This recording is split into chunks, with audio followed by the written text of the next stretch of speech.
ఓం మహాగణాధిపతయే నమః. ఓం గురుభ్యో నమః. ఓం శ్రీమాత్రే నమః. పరమేశ్వర స్వరూపమైనటువంటి జ్యోతిష, వాస్తు మరియు ఇతర అనేకమైనటువంటి శాస్త్రములను మనకు అందించినటువంటి మహర్షులకి నమస్కారం. హయగ్రీవ హయగ్రీవ హయగ్రీవేతి యో వదయత్తస్య నిస్సరతే వాణి జన్మకన్యా ప్రవాహవత్. అరుణాం కరుణాతరంగితాక్షీం ధృతపాశాంకుశపుష్పబాణచాపాం అనిమాదివిరావృతాం మయూకైః అహమిత్యేవ విభావయే భవానీం. శ్రీమాత్రే నమః. ప్రేక్షకులకి ఆ లలితాంబిక అమ్మవారి యొక్క అనుగ్రహం పరిపూర్ణంగా కలగాలని మనస్ఫూర్తి కోరుకుంటూ మనం ఈరోజు చెప్పుకోబోయే టాపిక్ ఏమిటంటే, చాలామంది వ్యాపారాలు చేస్తూ ఉంటారు. కొంతమందికి అద్భుతంగా కలిసి వస్తాయి, మరి కొంతమంది నష్టపోతూ ఉంటారు. అదేవిధంగా ఆ వ్యాపారాల్లో కూడా కొంతమంది పార్ట్నర్షిప్స్లో చేస్తుంటారు. అంటే అలాగా ఈ జాతకుడు ఇంకొకరు కలిసి పార్ట్నర్షిప్లో చేయడం, అందులో కొంతమంది ఓన్లీ ఇన్వెస్ట్మెంట్ చేయడం, అవతల వాళ్ళు చూసుకోవడం, ఇలా రకరకాలుగా ఇద్దరు ముగ్గురు కలిసి చేస్తూ ఉంటారు. అయితే ఈ వ్యాపార విషయాల్లో చాలామంది ఏమనుకుంటారంటే, నక్షత్రం టు నక్షత్రం, అంటే వీళ్ళది పలానా నక్షత్రం, అవతల వాళ్ళది ఇంకో నక్షత్రం అయినప్పుడు ఆ నక్షత్రాలు కలిస్తే చేయొచ్చు, నక్షత్రాలు కలవకపోతే వ్యాపారం పార్ట్నర్షిప్ చేయకూడదు అనుకుంటారు. అది పూర్తిగా రాంగ్, గుర్తుపెట్టుకోండి. అసలు అది ఎలా చూడాలి? ఎవ్రీ లగ్న అంటే 12 లగ్నాలు, మనకి లగ్నం తెలియని వారు రాసి చూసుకోండి, బట్ లగ్నమే చూసుకోవాలి. ప్రతి లగ్నానికి అసలు వ్యాపారం అభివృద్ధి అవ్వడానికి ఏం చేయాలి, ఒకవేళ పార్ట్నర్షిప్స్ చేస్తున్నాము కానీ పాడైపోయింది అన్నప్పుడు దానికి రెమెడీ ఏం చేసుకోవాలి, అసలు పార్ట్నర్షిప్ చేయడానికి మీ లగ్నరీత్యా సప్తమ స్థానాధిపతి ఎవరు చూడాలి, అదేవిధంగా మీరు ఏదైనా ఒక వ్యాపారం చేసుకోవాలంటే అసలు మీ జాతకంలో ఏం చూసుకోవాలనేటువంటి విషయాలు మనం ఇప్పుడు తెలుసుకుందాం. కన్యా లగ్నము, కన్యా రాశి. కన్యవారి కనుక చూసుకుంటే లగ్నాధిపతి మీకు బుధుడవుతాడు. ఈ కన్యా లగ్నం వాళ్ళకు ఉన్నటువంటి గొప్ప శక్తి ఏమిటి అంటే, మేనేజ్ చేయగలుగుతారు. అంటే మీరు ఎలాంటిదైనా సరే మేనేజ్ చేయగలుగుతారు. ఇది అది అని కాదు, నేను ఎలాగైనా మేనేజ్ చేయగలను, ఎటువంటి సిచ్యువేషన్స్ అయినా మేనేజ్ చేయగలను. అంటే మేనేజింగ్ క్వాలిటీస్ ఎక్కువగా ఉన్నటువంటిది బిజినెస్కి చాలా అవసరం. మేనేజింగ్ తెలియాలి, మేనేజింగ్ తెలియకపోతే బిజినెస్ చేయలేరు, గుర్తుపెట్టుకోండి. అందుకే స్పెసిఫిక్గా కొన్ని కంపెనీస్లో మేనేజర్స్ని పెట్టుకుని ఉంటారు. అయితే ఇక్కడ మనం ఈ యొక్క వీడియోలో మనం తెలుసుకోబోయేది ఏమిటంటే, అసలు బిజినెస్ ఎందుకు చేయలేకపోతున్నాము, ఎందుకు పార్ట్నర్షిప్స్ కలిసి రావు, ఎందుకు లాభాలు రావట్లేదు అనేటువంటిది పర్టికులర్గా మనం చూసుకున్నట్లయితే చాలామంది అనుకున్నది ఏమిటంటే, నక్షత్రాలు కలవలేదు కాబట్టి పార్ట్నర్షిప్లో పోయింది అనుకుంటారు. అది కానే కాదు. సప్తమ స్థానాధిపతి పాడైతే పార్ట్నర్తో ఇబ్బంది వస్తుంది, పార్ట్నర్షిప్ కలిసి రాదు. అయితే మనం స్టెప్ బై స్టెప్ కనుక చూసుకుంటే, మీ యొక్క జన్మజాతకంలో మీ యొక్క కన్యా లగ్నం బాగుంది అంటే మేనేజింగ్ అద్భుతం, అందులో ఎటువంటి డౌట్ లేదు. ఇక మనకి స్టార్ట్ అవ్వట్లేదు, ఏదైనా ఒక పని ప్రారంభించలేకపోతున్నారంటే మీరు అందులో ఉన్న ఏదో సీక్రెట్ తెలుసుకోలేదు. మీరు ఒక విషయం ప్రారంభించడానికి ఒక సీక్రెట్ ఉంటుంది, ఇది ఎందుకు నాకు స్టార్ట్ అవ్వట్లేదు అంటూ ఉంటారు. అంటే దానికి ఏదో పర్మిషన్ రావడమనో, లేకపోతే దానికి కావాల్సిన పర్సన్ కావాల్సినో రిక్రూట్మెంట్ చేసుకోవడమనో, లేకపోతే దాన్ని ఏ టైంలో లాంచ్ చేయాలనో అనేటువంటి తెలియదు చాలామందికి. ఇప్పుడు ఒక బ్యాగుల షాప్ పెట్టుకునే, స్కూల్ బ్యాగ్స్ అమ్ముకునేవాడు ఎండాకాలం సరిగ్గా ముందునే స్టార్ట్ చేయాలి. ఎండాకాలం అయిపోయిందో స్కూల్ బ్యాగ్ షాప్ పెట్టుకుని ఏం లాభం? అసలు నడిచేదే ఆ 3 నెలలు ఎక్కువగా, దాని తర్వాత కొంత నడుస్తూ ఉంటుంది. సో ఆ స్టార్టింగ్ పాయింట్ తెలుసుకోకపోవడమే, ఆ సీక్రెట్ తెలుసుకోకపోవడమే కన్యా లగ్నం వాళ్ళకి డ్రాబ్యాక్ అవుతూ ఉంటుంది. కాబట్టి ఆ సీక్రెట్ ఒకటి పర్టికులర్గా తెలుసుకుంటూ, మీ యొక్క కుజుడు కనుక పాడైతే ప్రారంభం అవ్వడం కూడా కష్టమవుతుంది. కాబట్టి కుజాశని గ్రహాల దగ్గర దీపారాధన చేయండి. ఇక సప్తమాధిపతి అంటే పార్ట్నర్షిప్స్ని చెప్పేటువంటి కారకుడు మీకు గురువు అవుతాడు. కాబట్టి మీ యొక్క జూపిటర్ బాగున్నాడు కన్యా లగ్నానికి, ఖచ్చితంగా మీకు పార్ట్నర్షిప్ కలిసి వస్తుంది. జూపిటర్ బాగాలేడు, పార్ట్నర్షిప్ చేయడం వల్ల నష్టం వస్తుంది, అందులో ఎటువంటి సందేహం లేదు. మరి ఈ సప్తమాధిపతి బాగోలేడండి కానీ నేను పార్ట్నర్షిప్లో ఉన్నాను, నాకు తప్పట్లేదు.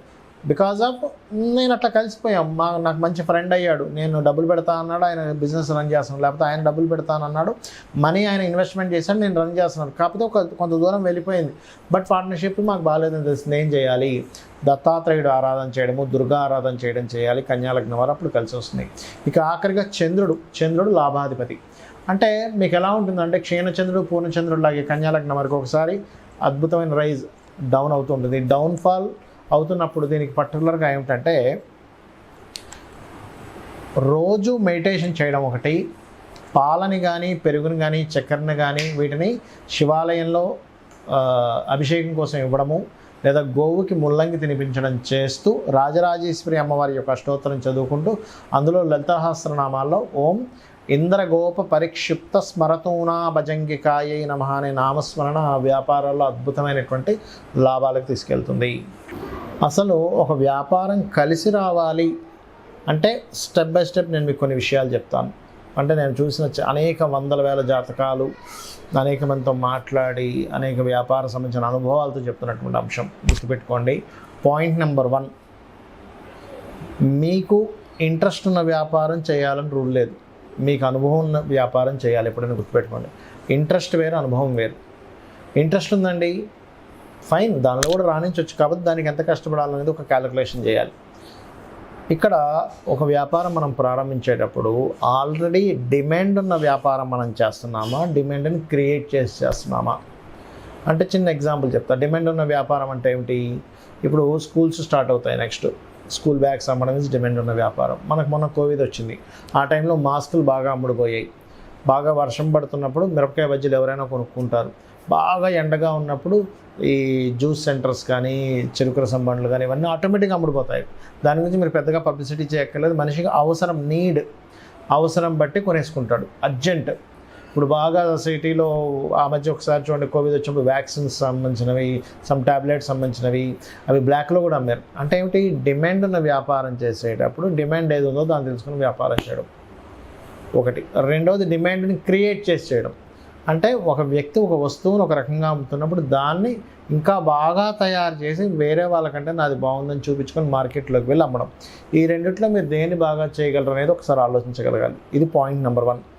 రెండవది, మీకు ధనం ఇచ్చేటువంటి కారకుడు నిజంగానే మీ జన్మజాతకంలో వ్యాపార యోగాలు ఉన్నాయా లేవా అనేది ఫస్ట్ చెక్ చేసుకోండి. అంటే వ్యాపార యోగం ఉంటేనే వ్యాపారంలో దిగాలి, వ్యాపార యోగం లేకపోతే వ్యాపారాల్లో దిగడం వల్ల నష్టపోవడం తప్పితే ఏమీ ఉండదు అక్కడ. దీన్ని ఎలా చూస్తారు అంటే, బుధగ్రహం ఎలా ఉంది ఈజ్ మోస్ట్ ఇంపార్టెంట్. లాభాధిపతి ఎలా ఉన్నాడు, ధనాధిపతి ఎలా ఉన్నాడు. నిజంగానే బుధుడు రాసులకి లేదా ఈ యొక్క వ్యాపార కారకుడితో సంబంధం ఉందా, స్వేచ్ఛాయోగం ఉందా, అంటే శనికేతువులు ఎలా ఉన్నారు, శని రాహువులు ఎలా ఉన్నారు ఈజ్ మోస్ట్ ఇంపార్టెంట్. ఇక్కడ ఏదైనా ఒక వ్యాపారం సరే మీకు కలిసి వస్తున్న వ్యాపారం తెలిసింది, అందులో ఏంటి, అది సర్వీస్ ఓరియంటెడా ప్రోడక్ట్ ఓరియంటెడా తెలుసుకోవాలి. సర్వీస్ ఓరియంటెడ్ అయితే సర్వీసెస్ చేయడమే. అంటే లైక్ ఏదైనా ఇప్పుడు స్కూల్స్ ఉన్నాయి, సర్వీసెస్, అది ప్రోడక్ట్ కాదు. రియల్ ఎస్టేట్ సర్వీసెస్ అంటే మీరు మధ్యలో ఉండి మధ్యవర్తిగా ఎవరికైనా అమ్మిస్తున్నారు, కొనిపిస్తున్నారు, దట్ ఈజ్ సర్వీస్. అట్లా సర్వీసెస్ చేసేవి. డాక్టర్ ఉన్నాడు, సర్వీస్. ఆస్ట్రాలజర్ సర్వీస్, వాస్తు కన్సల్టెంట్ సర్వీస్, లేదా ఒక జాబ్స్ పెట్టించే కన్సల్టెన్సీ పెట్టుకుంటారు, అదొక సర్వీస్ అనమాట. అదేవిధంగా ఏదైనా ఒక రెంటల్స్కి ఇస్తున్నాము, ఇప్పుడు షామ్య మనకి ఇవి ఉంటాయి, ఏది ఒక వంట సామాన్లు కానీ లేకపోతే పెళ్లి సామాన్లు కానీ రెంట్లకి ఇస్తుంటారు. నువ్వు ఎనీథింగ్ నువ్వు ఒక రెంట్కి ఇచ్చి మళ్ళీ ఆ రెంట్ మీద తీసుకునేది కూడా సర్వీసెస్ కిందకే వస్తాయి. అంటే నువ్వు అక్కడేమీ ప్రత్యేకంగా నువ్వేమీ అమ్మట్లేదు, నువ్వు ఒక సర్వీస్ చేస్తున్నావు. నీకు సర్వీస్ ఉందా, బిజినెస్, లేకపోతే ప్రోడక్ట్ ఉందా ఈజ్ మోస్ట్ ఇంపార్టెంట్. ఇవన్నీ ఒక ఎత్తు అయితే ఏ బిజినెస్ అయినా సరే దానికంటూ ఒక లెక్క ఉంటుంది. చాలామంది తెలియని విషయం ఏంటంటే, బిజినెస్ పెడతారు, 1 నెల రోజులు చూస్తారు, 2 నెలలు చూస్తారు, అమ్మో మన వల్ల కాదు, ఇది తీసేయాల్సిందే అని ఇమ్మీడియట్లీ తీసేస్తారు. ఒక మొక్క మనం నాటినప్పుడు, ఒక విత్తనం వేసినప్పుడు ఆ విత్తనం చిగురించి పైకి రావడానికి దానికి ఒక టైం పడుతుంది. అది మొక్క అవ్వడానికి కొంత టైం పడుతుంది. దాని రక్షణను ఇవ్వాలి, దానికి ప్రొటెక్ట్ చేయాలి. ఆ మొక్కని ఏ మేకలో అవి ఇవి తినేయకుండా అది కొంచెం పెరగడానికి ఎరువులు వేయాలి. దానికి ఒక కొలమానం ఉంటుంది, 2-3 సంవత్సరాలు, 4 సంవత్సరాలు, 5 సంవత్సరాలు మనకు పండు వస్తుంది. ఆ క్యాలిక్యులేషన్ రిస్క్ తెలిసిన వాళ్ళు దాన్ని యాజ్ ఇట్ ఈజ్గా ఒక రైతుకు తెలుసు. అదే మనకు చిన్నపిల్లలు అనుకోండి, రోజు ఆ విత్తనం వేసిన దగ్గర తీసి ఇంకా మొక్క రావలేదు ఏంటని చూస్తూ ఉంటే అది మొక్కే రాదు. సో ఈ క్యాలిక్యులేషన్ ఫస్ట్ ఆఫ్ ఆల్ మీరు తెలుసుకోగలగాలి. ఇంకోటి, అనుభవం ఉన్న బిజినెస్లు ఎందుకన్నానంటే, అనుభవం ఏం చేస్తుందంటే, ఇప్పుడు చూడండి ఒక చిన్న ఎగ్జాంపుల్ చెప్తాను మీకు నేను. ఒక బిజినెస్ ఉంది. ఏమిటి ఆ బిజినెస్ అంటే, చిన్న ఎగ్జాంపుల్ మీకు ఏం చెప్తాను, ఒక జ్యూస్ బిజినెసే ఉందనుకుందాం, లేకపోతే ఒక పాల వ్యాపారమే ఉందనుకుందాం. ఒక వ్యక్తి పాల వ్యాపారం, ఇద్దరు ఫ్రెండ్స్ పాల వ్యాపారం ప్రారంభించారు. ఒక వ్యక్తి ఏమో లక్షలు సంపాదిస్తున్నాడు, ఇంకో వ్యక్తి ఏమో అప్పులు పాలయ్యాడు. అదేంటారు, నువ్వు ఒక 50 గేదెలు తీసుకొచ్చావు, నేను 50 గేదెలు తీసుకొచ్చాను, బట్ మన ఇద్దరం ఎందుకు సక్సెస్ ఏం ఫెయిల్ అయ్యాను తీసుకుంటే, ఇతనికి అనుభవం ఉంది. ఎలాంటి అనుభవం ఉంది? సక్సెస్ అయిన వ్యక్తికి ఒక గేదెని చూసినప్పుడు, ఒక ఆవుని చూసినప్పుడు ఆ దాంట్లో సెన్సిటివ్ తెలిసిపోయేది, ఇది జబ్బులో పడబోతుంది అని. అదొకటి. రెండవది, ఇక్కడ ఇతను ఓన్లీ పాలతోనే వ్యాపారం చేశాడు, కానీ మిగతా వచ్చేటువంటి వాటితో కూడా ఈయన వ్యాపారం చేశాడు. ఏంటి? ఆవులు కూడా పెంచుకొని ఆవు యొక్క గోమూత్రం అమ్మడం, ఆ పిడకల్ని కూడా అమ్మడం. దాని ఎరువులు దానికి మార్చుకోవడానికి వీటికి కూడా వ్యాపారం చేశారు. అంటే ఏమిటి, ఒక వ్యాపారాన్ని ఎలా చేయాలి, ఆయనకు లాస్ వస్తుంది, నాకు లాభం వస్తుంది, వాట్ ఈస్ ద రీజన్. ఇట్లాగే చాలామంది బిజినెస్లో కూడా ఏం చేస్తారు, వాళ్ళకి అవసరం లేకపోయినా స్టాఫ్ని ఎక్కువ మంది పెట్టుకుంటారు.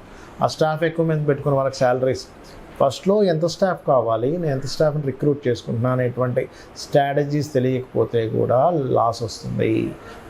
హెవీ రెంటల్స్ పెడతారు. సరే ఓకే, ఒక్కొక్క ఏరియాలో మంచి పాష్ ఏరియాస్లో హెవీ రెంటల్స్ ఉంటాయి, కానీ దాని తగ్గట్టుగా మనం ఎన్ని రోజులు భరించాలి, ఎన్ని రోజులు భరిస్తే దానికి ఎంత కష్టపడాలని ఒక స్ట్రాటజీ కనుక వేసుకోకపోతే మీరు బిజినెస్లో రాణించలేరు. ఫైనల్గా నేను చెప్పేది ఒకటే, ఎవరైనా బిజినెస్లో రాణించాలి, బాగా లాస్లో ఉన్నామన్నప్పుడు అమ్మవారి మంత్రం ఒకటి ఉంటుంది, అది చెప్తాను ఫైనల్గా. ఏంటది అంటే,